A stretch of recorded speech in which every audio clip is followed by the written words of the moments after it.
Saudara, mengantisipasi aksi teroris khususnya di area objek vital, unit Satwa Polda Sulsel siagakan anjing pelacak dengan kemampuan khusus untuk mendeteksi bahan peledak di Bandara Sultan Hasanuddin Makassar.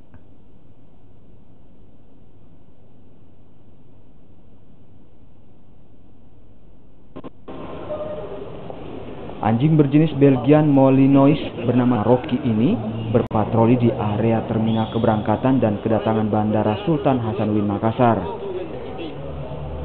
Personil K9 berusia 6 tahun ini ditugaskan untuk mengantisipasi keberadaan bahan peledak dan aksi teror lainnya. Bertugas pada arus balik Lebaran 2017 merupakan pengalaman pertama Rocky.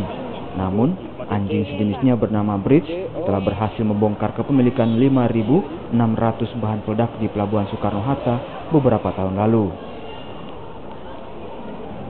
Anjing dengan konsentrasi tinggi yang membuatnya tidak lengah meskipun di tempat keramaian ini, tak sekalipun menyalak hingga tidak membuat panik penumpang di bandara. Bila mendeteksi adanya benda berbahaya, K9 hanya memberi tanda dengan duduk. Jadi kita mewaspadai yang selama ini aksi-aksi terorisme yang semakin meningkat. Jadi diduga mungkin ada penumpang-penumpang yang dari luar yang masuk ke Sulsel membawa detonator berupa bahan peledak atau sejenisnya itu.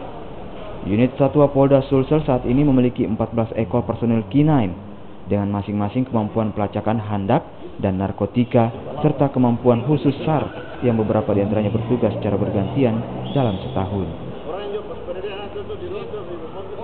Hermanto Comba, Kompas TV, Maros, Sulawesi Selatan.